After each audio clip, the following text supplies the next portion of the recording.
আসসালামু আলাইকুম, welcome to Mokles's basic English. আজকে আমরা আলোচনা করব nuclear family and extended family আর small family and big family সম্পর্কে, একক পরিবার ও যৌথ পরিবার এই প্যারাগ্রাফটি সম্পর্কে। তো আশা করি ভিডিওটি প্রথম থেকে শেষ পর্যন্ত মনোযোগ সহকারে দেখবে এবং প্রত্যেকটি শব্দের অর্থ জেনে তারপর মুখস্থ করবে। There are mainly two types of families. দুই প্রকার পরিবার রয়েছে: নিউক্লিয়ার ফ্যামিলি একক পরিবার অ্যান্ড এক্সটেন্ডেড ফ্যামিলি যৌথ পরিবার ইন আওয়ার সোসাইটি, আমাদের সমাজে। তাহলে আমাদের সমাজে দুই প্রকার পরিবার রয়েছে, একক পরিবার আর যৌথ পরিবার। এ nuclear family is a small family. একটি একক পরিবার হচ্ছে একটি ছোট পরিবার, consisting of husband and wife and their children, যেটা গঠিত স্বামী এবং স্ত্রী এবং সন্তান নিয়ে।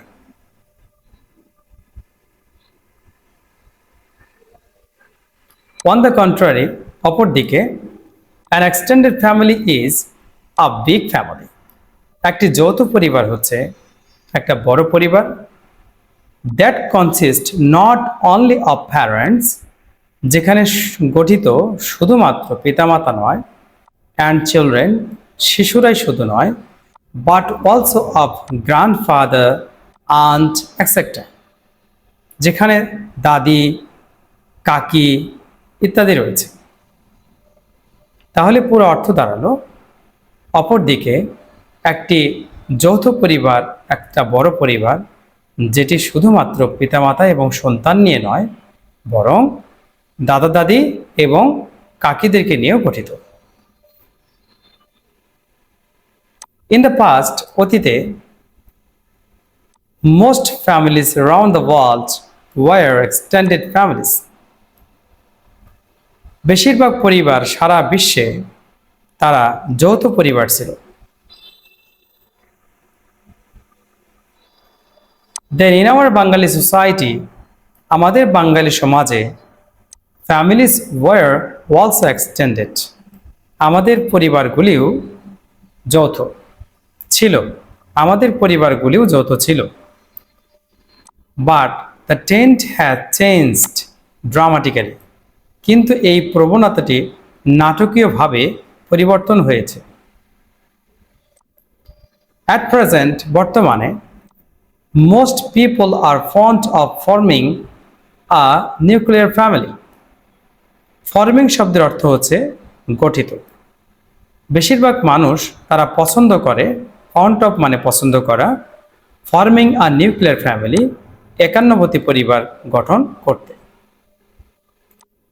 এ nuclear family is suppose to be less troublesome. একটি একান্নবর্তী পরিবার বা একক পরিবার, সেখানে অল্প কিছু বিরক্তিকর পরিস্থিতি থাকার কথা।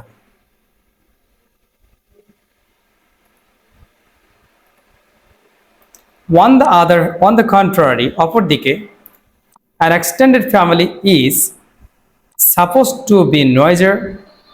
এখানে supposed to be থাকার কথা বা করার কথা এই অর্থে কিন্তু বোঝানো হয়। to be noisier অধিকতর কোলাহলপূর্ণ থাকার কথা বা থাকতে পারে।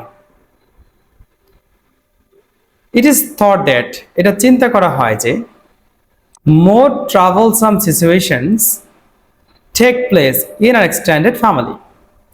এটা চিন্তা করা হয় যে বেশি ট্রাভেলসাম বা সমস্যা হতে পারে, সমস্যাপূর্ণ অবস্থা হতে পারে ইন এক্সটেন্ডেড ফ্যামিলি যৌথ পরিবারে। Day to day living expenses are increasing. দিন দিন আমাদের জীবনযাপন খুবই ব্যয়বহুল হচ্ছে। So people do not like to form extended families. এই জন্যে লোকজন পছন্দ করে না ফর্ম গঠন করতে এক্সটেন্ডেড ফ্যামিলিজ একটি যৌথ পরিবার।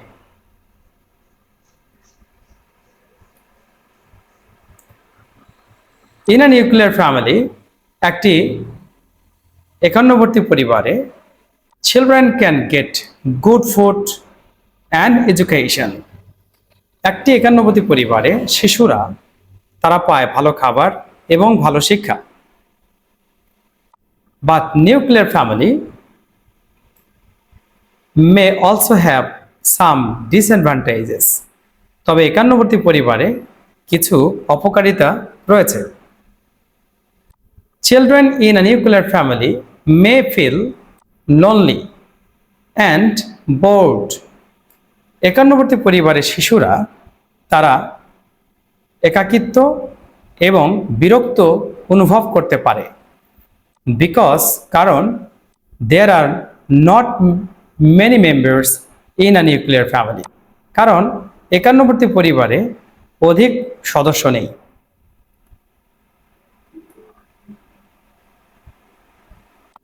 অন দ্য আদার হ্যান্ড, অপরদিকে children in an extended family, একটি বড় পরিবারে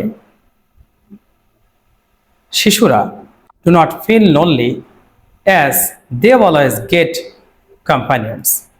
একটি বড় পরিবারে শিশুরা একাকিত্ব অনুভব করে না, কারণ দে অলওয়েজ গেট কম্পানিয়ন্স, কারণ সবসময় তারা সঙ্গী পায়।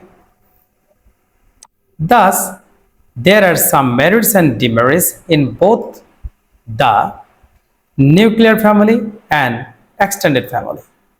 এই জন্য বলা যেতে পারে যে ছোট পরিবার বা এবং বড় পরিবারের মধ্যে, একান্নবর্তী পরিবার এবং যৌথ পরিবারের মধ্যে কিছু উপকারিতা এবং অপকারিতা উভয়ই রয়েছে। Thanks for watching. ভিডিওটি ভালো লাগলে অবশ্যই শেয়ার করবে। আসসালামু আলাইকুম ওয়া রাহমাতুল্লাহ।